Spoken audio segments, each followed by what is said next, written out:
देखो आज का जो टॉपिक स्टार्ट करने वाले हम लोग है ना, ये semester 1 CA foundation, CMA foundation, ठीक है। सबके लिए इंट्रोडक्शन पार्ट इंपॉर्टेंट होता है ये कंसाइनमेंट। सेमिस्टर 1 में आपका 10 नंबर का समझा था कंसाइनमेंट, ठीक है। तो सबसे पहले होता है कंसाइनमेंट बोलते किसको है ना, what is the meaning of consignment. तो उसके ऊपर हम दो चीज़ें को बता रहे हैं। एक तो पहला बोलते हैं सेल और दूसरा लेते हैं कंसाइनमेंट। सेल का मतलब क्या था बताओ तो पहले। सेल किसको बोलते हैं? सेल का मतलब होता है सामान बेचना,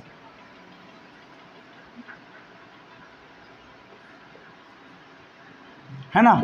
सामान बेच रहे हैं हम किसी को, और कंसाइनमेंट मतलब सामान भेजना।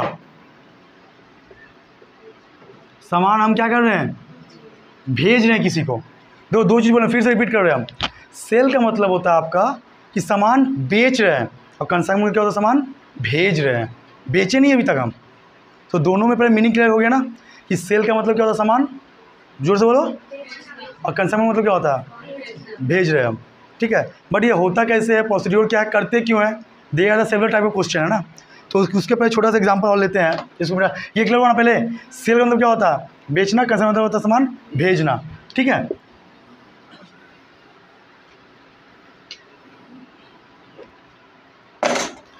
देखो हर बिजनेसमैन का अपना अपना कैपेसिटी होता है, अपना अपना लेवल होता है मेरा, है कि नहीं है। तो हमने एक प्लांट लगाया, ठीक है।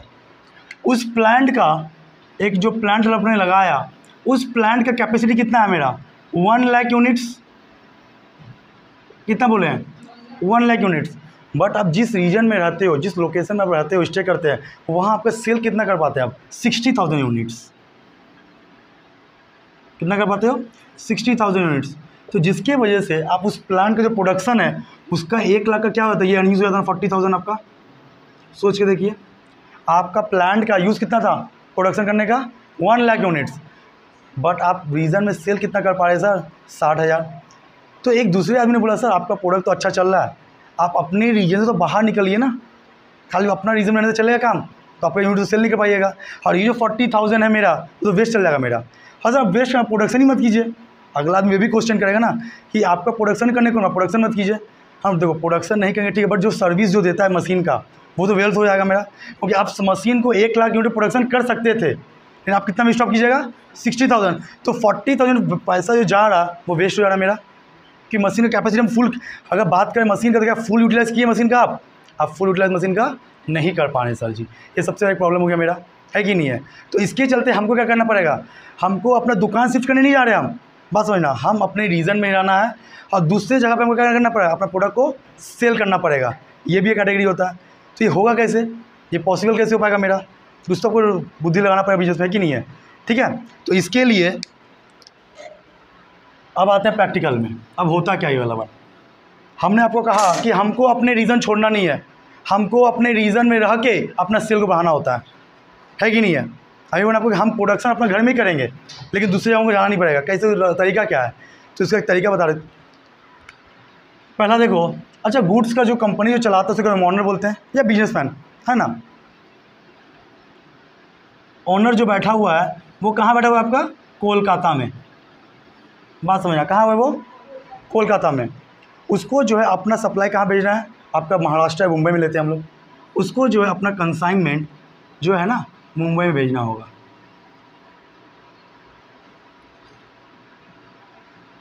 तो सर जो ओनर था वो तो अपना दुकान खोलेगा नहीं, वहाँ हम पहले बोल चुके हैं, दुकान खोलना है नहीं उसको। तो उसके बिहाफ में वहाँ कोई तो बंदा होगा जो मेरे सामान का, मेरे प्रोडक्ट का वो जो पब्लिसिटी करेगा वहाँ पे, है कि नहीं है। हमको बोलते पहला मेरा वहाँ पे कोई नहीं है, ना दुकान है ना कुछ है। वहाँ पे हम एक आदमी को फिट करेंगे, एक आदमी जिसका दुकान में ऑलरेडी है। मुंबई में क्या है, किसी एक आदमी को क्या ऑलरेडी दुकान वहाँ पे, उसको भी खोजना पड़ेगा। तो उसको हम लोग क्या बोलते हैं? एजेंट। और आपको नॉर्मली बता दे रहे हैं, अभी तक को पता है ना एजेंट होता क्या है? जो मेरे बिहाफ में क्या करते हैं? काम कर सके, रिप्रेजेंट करता हूँ मेरे बिहाफ में, उसी को तो हम लोग एजेंट बोलते हैं ना, है कि नहीं। तो यहाँ भी हम कहाँ बैठे हुए? कोलकाता में। हाँ, वो बंदा जो मुंबई में बैठा हुआ है वो कौन बन गया? मेरा एजेंट हो गया मेरा। उसके बाद सर ये तो एजेंट और ऑनर जो बोल रहे हैं, हम लोग यही बोलते हैं क्या बिजनेस में? हम लोग अपने बिजनेस का नाम होता है, एक क्या बोलते हैं? नाम होता है। इस ऑनर को हम लोग बोलते हैं कंसाइनर। इसको क्या बोलेंगे हम लोग? कंसाइनी। देखिए तो आपको समझ में आया कि नहीं आया? क्या बोलेंगे, कंसाइनी। एक को बोल दिए क्या बोल दिए, कोलकाता, जो हमें जहाँ पर बिजनेस चलता है, जो मालिक है, कोई हमारा ऑनर। दूसरा जो ऑनर है उसको क्या बोलेंगे, कंसाइनमेंट लैंग्वेज में कंसाइनर है, बिकॉज वो मालिक है बिजनेस का। और जिसको हम सप्लाई दे रहे हैं, जो मेरे बिहार में बिजनेस आप रिप्रेजेंट कर रहा है, वो क्या है, मेरा एजेंट। और बीच में जो ट्रांसफर, वो क्या हो गया, मेरा गुड्स ना। और अभी आपको बोल रहे हैं हम कि हम सामान बेचेंगे नहीं, भेजेंगे हम। कंसाइनमेंट में क्या होता है, सामान बेचते नहीं है, हम भेजते हैं सामान, तो इसको क्या बोलेंगे हम लोग, कंसाइनमेंट। तो पहले ये बात बताइए, ये तीन समझ में आया, कंसाइनर, कंसाइनमेंट, कंसाइनी। अब इसको ओवरऑल गो थ्रू करते हैं कि कंसाइनमेंट के भीतर कम से कम कितना पार्टी चाहिए, 2 पार्टी, एक ऑनर जिसको बोलते हैं कंसाइनर, और जिसको हम भेज रहे हैं, जो एजेंट के बिहार में मेरा रोल प्ले कर रहा है, वो क्या बन गया, मेरा कंसाइनी। और जो बीच में मिडिल में क्या है, मेरा गुड्स, जो कंसाइनमेंट जिसको बोलते हैं हम लोग।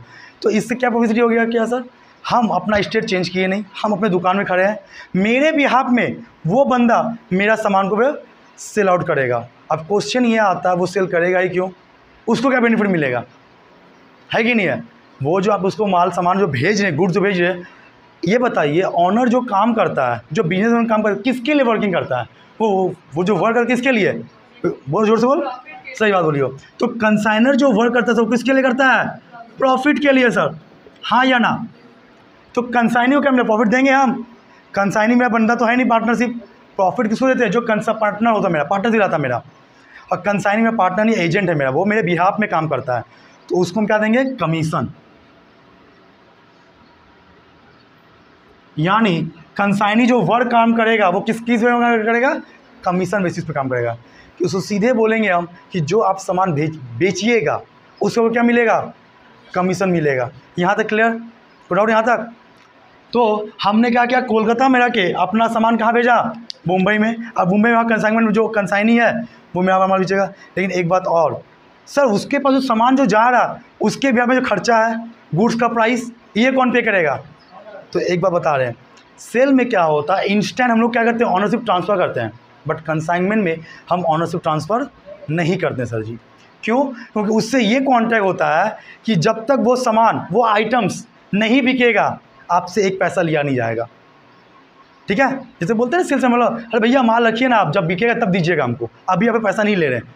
जस्ट बिकॉज मेरा पब्लिसिटी हो, मार्केट में मेरा इंट्रोडक्शन हो, मेरा परिचय हो, क्योंकि I am the news. Mumbai city के लिए हम तो न्यू है, मुंबई में कोई जानता नहीं है, कोलकाता में हमको सब कोई जानता है, पर मुंबई में कोई जानता नहीं है। और दूसरी बात, दुकानदार फ्री में तो बैठा नहीं, क्योंकि वो देखो, अगर आप जो सोचते हो कि सब कुछ पैसे से एडवांस मंगवा लेंगे, कुछ मंगवा लेंगे, वो आपको देगा क्यों, उसका तो वर्किंग कैपिटल जो पैसा स्टॉक में लगा रहा, वो माल बिका है क्या, सामान बिकता है, रनिंग आइटम तो नहीं है। तो सोच के देखो, कुछ समय के लिए उसका जो पैसा का जो दाम है वो ब्लॉक हो जाएगा ना, वो पैसा का जब ब्लॉक हो जाएगा, तो बिजनेस का रूल है, सर्कुलेटिंग चाहिए। आपका पैसा का मूवमेंट, भले प्रॉफिट कम हो, पर हमको चाहिए क्या, पैसा सर्कुलेटिंग होना चाहिए, मूवमेंट होना चाहिए।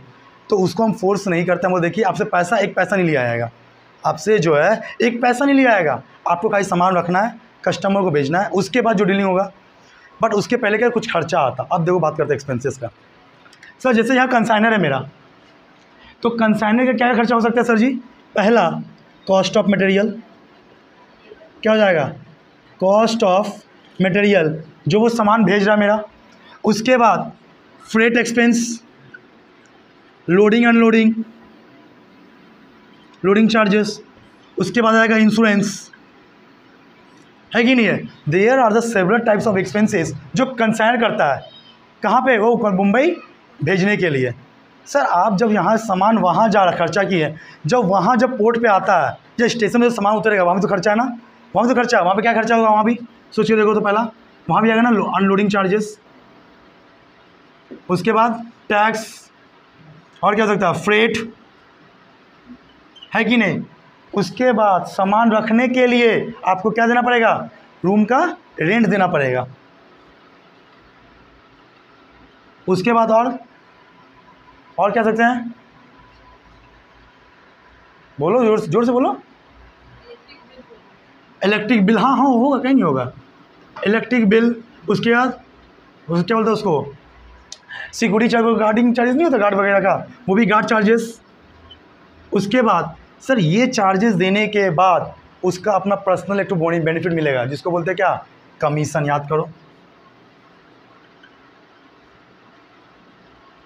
है कि नहीं, उसको क्या मिलेगा। बट ये जो खर्चा सर बताएं, ये खर्चा कौन करेगा, कंसाइनी करेगा, नहीं करेगा, मतलब कंसाइनर करेगा, बिकॉज ये सामान किसका था, कंसाइनर का था। तो सर अगर कंसाइनर करेगा तो कंसाइनर कैसे, कंसाइनर तो मुंबई बैठा हुआ है, बात सुनो, करेगा कंसाइनी, बट वो क्या बोलेगा, रीइंबर्समेंट करवा लेगा वो। बस सर हम आपके बिहाफ में खर्चा पेमेंट कर रहे हैं, आपके बिहाफ में हम खर्चा कर रहे हैं, बाद में आपको पे करना पड़ेगा। आप मंजूर है तो बोलिए, डील आगे बढ़ेगा, नहीं तो डील क्या होगा। अजीब सही बात है ना भैया, कि अगर हम आपका सामान के बिहाफ में खर्चा करेंगे, इसमें तो आप ही का बेनिफिट होगा। आपको कितना सेव कर दे रहे हैं हम, सब कुछ बचा दे रहे हैं आपको, ये खर्चा तो वो करना ही पड़ेगा, है कि नहीं है। तो अब ये खर्चा की जो रीइंबर्समेंट करेगा, वो क्या पैसा मांगेगा हमसे, नहीं सर जी, वो कम खर्चा हमसे नहीं मांगेगा। उसको हमने एक काम सौंपा है, क्या काम करना है उसको, जो आइटम भेजे उस आइटम को क्या करेगा, वो सेल करेगा। जी हाँ, वो जो एजेंट है वो क्या करेगा, यहाँ पे सेल करेगा, है ना, वो क्या करेगा, यहाँ पे सेल आ गया। तो सेल करके उसको क्या मिलेगा, पैसा मिलेगा ना। वो हमसे पैसा नहीं मांगेगा, वो ओवर स्मार्ट है, वो भी बिजनेसमैन है। बोलेगा सर जो सेल किए हैं उसमें से हम क्या कर देंगे, कमीशन माइनस कर लेंगे। सोच के देखिए, है कि नहीं है। वो जो है सामान जब बेचेगा उसमें पूरा पैसा हमको भेज देगा, वो उस पैसे से कमीशन काट के जो पैसा बचेगा तब वो क्या करेगा, ट्रांसफ़र करेगा सर जी, हाँ या ना, वो सोचो, है कि नहीं है। क्यों, तो मेरे लिए बेनिफिट है, हम तो मुंबई गए नहीं, मेरे बिहाफ में अगर वहाँ से वो बंदा रह के सेल करके कर दे रहा, बेच दे रहा, तो अच्छा बात है मेरे लिए ना, हमको उधर टेंशन नहीं रहा। देखो एक्चुअली क्या होता है, आप जब भी स्टार्टअप करते हैं, बिजनेस जब स्टार्ट करते हैं आप, तो वहाँ पे प्रॉफिट पे फॉलोअप नहीं करते हैं, आप अपने बिजनेस पे फॉलोअप करते हैं। आपको स्टार्टिंग में प्रॉफिट पे फॉलो कीजिए, बिजनेस एक्सपेंड नहीं कीजिएगा। इंडिया में मैक्सिमम बिजनेस फेल होने का रीज़न ये होता है कि वो स्टार्टअप किससे करता है, अच्छा सर्विस तो देता है, बट जाते जाते क्या करता है, पर्पज़ क्या होता है, प्रॉफिट में चलाता है कि नहीं है। आज बाहर के ब्रांड रियलमी, रेडमी वगैरह हम लोग का इंडिया में बैठा हुआ है, रूल कर रहा है आईटी सेक्टर होके। अब बल्कि वर्ल्ड का लार्जेस्ट इकोनॉमी आईटी सेक्टर कौन है, हम लोग है, इंडिया वाले हैं। लेकिन इंडिया के दिमाग में बुद्धि नहीं आता है कि थोड़ा सर्विस अच्छा करें, क्वालिटी कम, दाम कम करके हम कस्टमर कम जब कैप्चर करें, मार्केट कैप्चर करें। लेकिन बाहर वाला देखो, आज पूरा चाइना जो है, रियलमी, रेडमी, ओप्पो, वो किसका फ़ोन है, विदेशी ब्रांड है सर जी। आज पूरे इंडिया पर राज कर रहा है कि नहीं कर रहा, क्यों, क्योंकि वो चीप एंड बेस्ट है। और इंडिया में आप समझ ही रहे हो, तो 80% इकोनॉमी क्या है, मिडिल क्लास इकोनॉमी है सर जी। वहाँ हम लोग कम पैसे में अच्छा बेनिफिट चाहिए, है कि नहीं है। और जो रियलमी, रेडमी बाकायदा करता भी है कि आपको कम पैसा में ज़्यादा बेनिफिट देता है कि नहीं है। लेकिन इंडिया वाले को समझ में आता नहीं बात को। अगर इंडिया चाहे तो आईटी सेक्टर खुद, अगर सोचो प्रोडक्शन का हम दाम कम कर सकते हैं कि नहीं कर सकते हैं। आपका मार्केट खुद अपना मार्केट है, हम इंडियन मार्केट, हमको क्या दिक्कत, किस बात का दिक्कत है। लेकिन प्रॉब्लम है यहाँ पर आता है कि हमको हमेशा हाई प्रॉफिट चाहिए, है कि नहीं है। तो इसीलिए इंडिया का मैक्सिमम बिजनेस जाते जाते रुक जाता है, जाते जाते रुक जाता है। आप एग्जांपल ले लो, चाहे वो जियोफोन का लो, माइक्रोमैक्स का लो, चाहे स्पाइसेस का लो, सब इंडियन ब्रांड होते हुए भी सक्सेसफुल नहीं हो पाया। प्रॉब्लम ये कि आप हाई प्रॉफिट भागते हो, है कि नहीं है। तो कंसाइनमेंट इसीलिए लाया गया था, कंसाइनमेंट लाने का पर्पज़ यही था कि सेल में आपको ज़्यादा इन्वेस्टमेंट करना पड़ता है। सोच के देखिए, कंसाइनमेंट कोई पर्पज़ नहीं है, कोई दिमाग वाली बात नहीं है। और यहाँ दुकानदार जो होता है वो पीछे भी नहीं हटता, दुकानदार को टेंशन वाली बात नहीं है, क्योंकि उसको सामान बेचना है, कमीशन मिलेगा, बाकी काट के देना है कि नहीं है। उसको वो बार क्यों, क्योंकि उसको बोल दिए सर जी कि आपको कोई टेंशन लेना नहीं है, सामान नहीं बिकेगा, वो स्टॉक मेरा किसका होगा, हम वापस मंगा लेंगे, है कि नहीं है। वो सामान जो है हम वापस मंगा लेंगे, आपको उसके रिलेटेड कोई इशू नहीं है आपको, ठीक है, यहाँ तक क्लियर। लेकिन अब आते हैं बात में एक्सपेंसेस का भी कैलकुलेशन। जब हम लोग आपको जाएंगे अनसोल्ड स्टॉक निकालने के लिए, क्लोजिंग स्टॉक निकालने के लिए, तो वहाँ एक एक्सपेंसेस मैटर फंसेगा। एक्सपेंसेस क्या होता है, आप लोगों ने अभी पढ़ के आया था क्या, वेरिएबल और फिक्स्ड। तो फिक्स्ड इसको बोले थे हम लोग, फिक्स्ड एक्सपेंसेस क्या होता है, बोलिए, कि फिक्स्ड में जो आपका प्रोडक्शन हो चाहे नहीं हो, बट क्या करना पड़ेगा, आपको देना पड़ेगा सर जी। वेरिएबल जो मेरे प्रोडक्शन पे क्या करता है, वैरी करता है, जितना प्रोडक्शन होगा उतना वो खर्चा बढ़ेगा। रूम का रेंट फिक्स्ड एक्सपेंस, रूम का electricity bill variable expenses, clear.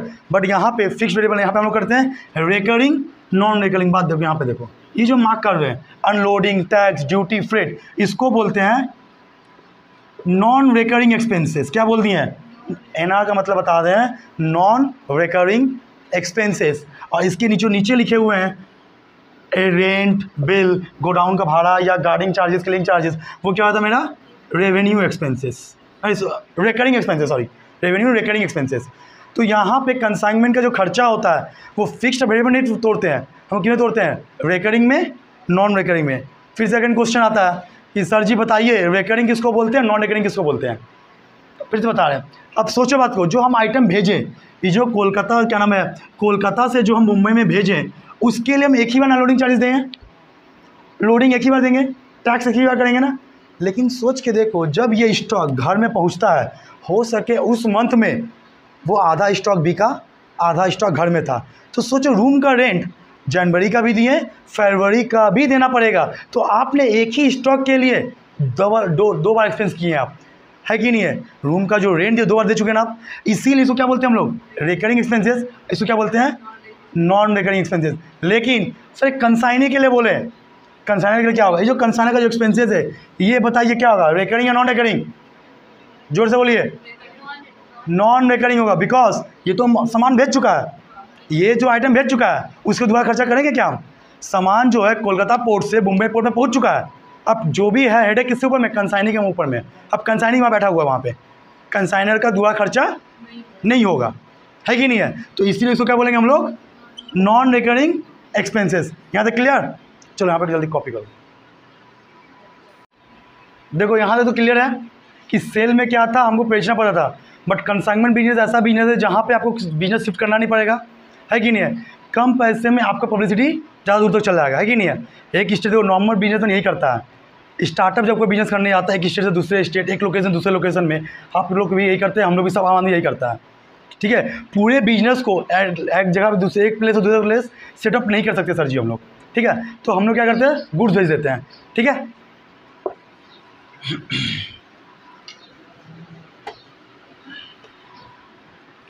अब आते हैं कमीशन पे, बोर्ड देखिए आप। अब बात करते हैं कमीशन। अभी आप लोगों ने सिर्फ कमीशन का नाम सुना था, है ना, आप लोग जानते हैं कमीशन, बट कमीशन का भी कैटेगरी होता है सर जी, ठीक है। कंसाइनमेंट में अगर तुम लोग सोचते हो कि हम एक जगह कोलकाता में जाकर मुंबई में जो आदमी बैठा हुआ एजेंट को, हम उसको एक कमीशन पे काम सामान बेचेगा 1 लाख का, 10% कमीशन, तो कहानी खत्म हो जाएगा। तो बहुत कहानी है इसमें, ठीक है। अब आते हैं, कमीशन का 3 पार्ट्स होता है, 3 टाइप से कमीशन होता है, ठीक है सर। क्या क्या, नंबर 1 बोलते हैं ऑर्डिनरी कमीशन, ठीक है। ऑर्डिनरी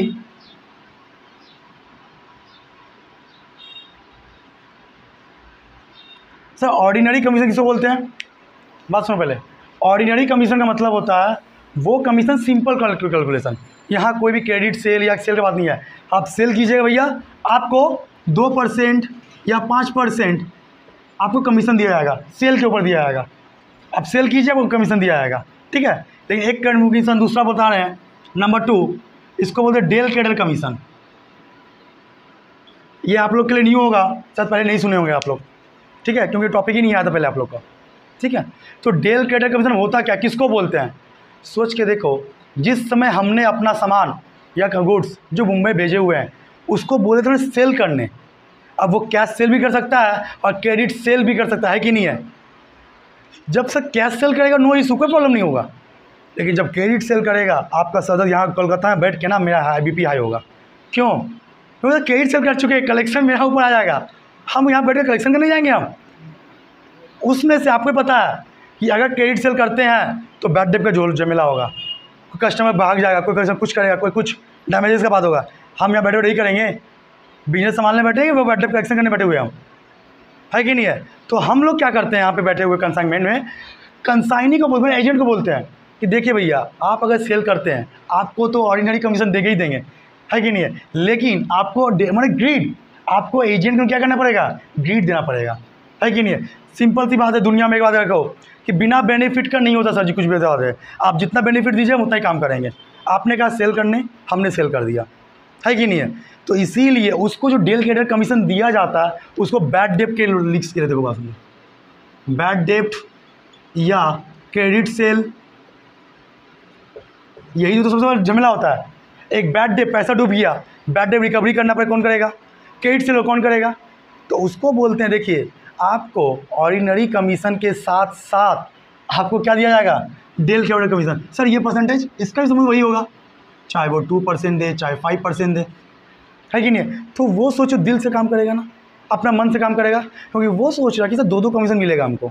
एक तो आपको ऑर्डिनरी कमीशन, दूसरा क्या मिलेगा, डेल कैडर कमीशन। बात में आया? यहाँ तो कोई डाउट? सर और कमीशन, एक कमीशन और है नंबर 3, इसको बोलते हैं स्पेशल कमीशन। मतलब ये कैसा कमीशन है? स्पेशल कमीशन का मतलब ये होता है, आपको तो पहले सेल करना बोल दिए, दूसरा बैड रिकवरी, तीसरा बोला कि सर अगर आपके प्राइस से जो आपका टारगेट था, अगर उस टारगेट से हम ज़्यादा अचीवमेंट कर लें तो हमको क्या मिलेगा। हमने कहा आपको 10 रुपये प्रोडक्ट बेचने के लिए, अब किसी कारणवश बोले सर आपको 10 रुपये से हम ज़्यादा बेच के दिखा देंगे, बट आपका गुडविल पे इफेक्ट नहीं करेंगे हम। ये क्या बोल दिए कि देखो तुम अगर अपने प्रॉफिट के चक्कर में, अपने कमाने के चक्कर में, मेरा गुडविल पे इफेक्ट नहीं होना चाहिए, और ऐसा आप टेंशन मत लीजिए, आपका नाम के ऊपर कोई इफेक्ट नहीं होगा। तो कभी कभी क्या करता है वो टारगेट समझते हैं, सेल्समैन लोग काम करता है, हर सेल्समैन को क्या होता है, टारगेट दिया जाता है हर सेल एंड में कि आपको ये टारगेट दिया जाता है, इस टारगेट को बेचना पड़ेगा आपको, चाहे वो स्टॉक यूनिट्स का हो, चाहे वैल्यूएशन का हो। तो यहाँ पे वो अगर मेरा टारगेट फुलफिल कर देता है तो उसको एक स्पेशल कमीशन दिया जाएगा। अगर हमें तुमको 1 लाख यूनिट बेचना होगा, वैसे 1 लाख यूनिट बेचना तो हमको वही स्पेशल कमीशन दिया जाएगा। तो देखो फिर से उसको बोलेंगे ना 2% या 5% जो भी हो आपका XYZ आपको मिलेगा कमीशन। तो सोच के देखो 3 कमीशन आ गया ना, ordinary commission, del credere commission, special commission. अब बताइए वो एजेंट काम करेगा कि नहीं करेगा? मेरे काम तो करेगा। सर अगर आप ये 2 कमीशन नहीं देते, मतलब del credere commission, special commission नहीं देंगे, तो उसको कोई मतलब नहीं है, सिंपल सेल करेगा, आपको भेज देगा, उतना वो ये नहीं करेगा वो। बट जैसे ही उसको पता चलेगा कि नहीं सेल के संग में 2 स्पेशल कमीशन है, वो मन से काम करता है। दुनिया का दस्तूर है, बिना बेनिफिट का कोई काम नहीं करता है कि नहीं है? करता भी है तो 0.00 समथिंग में आएगा, डेसिमल में आएगा वो, है कि नहीं है? अब खासकर बिजनेस करने बैठे हुए हैं हम, चैरिटी करने हम बैठे नहीं हुए यहाँ पे हम, है कि नहीं है? तो याद आएगा बात को कि sir ordinary commission, del credere commission, special commission. तो कंसाइनमेंट बिजनेस क्या होता है वो आप लोगों को समझ में आया कि नहीं आया? तो सम्स स्टार्ट करने का पहले हमको वो फॉर्मेट जो कंसाइनमेंट का जो थ्योरी होता है हमको वो क्लियर करना पड़ता है पहले बात। अगर ये आपको क्लियर नहीं हो पाएगा आप समझ नहीं पाइए समझ होता क्या है। तो यहाँ पे 2 चीज़ तो क्लियर हो गया, क्या डिफरेंस, एक सेल में और दूसरा कंसाइनमेंट में। सेल में क्या होता है, इंस्टेंट ऑनरशिप, क्या होता है, ट्रांसफ़र होता है। सर जी पैसा दिए सामान बेच दिया, कहानी खत्म, क्रेडिट से सामान ले मेरा सेल हो गया। लेकिन कंसाइनमेंट में हम ऑनरशिप ट्रांसफ़र नहीं करते हैं, ठीक है? हम बोल के बैठे हैं क्या, भैया आप माल सामान बेचिए, आइटम बेचिए, नहीं बिकेगा at the end of the year वो स्टॉक किसका होगा, मेरा स्टॉक होगा, हम वापस उसे ले लेंगे हम। तो यहाँ पे जो बेचने वाला पार्टी है उसके ऊपर सरदर्द नहीं होता, उसको उतना प्रॉब्लम नहीं होता, वो बिंदास रहता है, नहीं बिका कोई दिक्कत वाली बात नहीं है, ठीक है? चलो कॉपी करो इसको।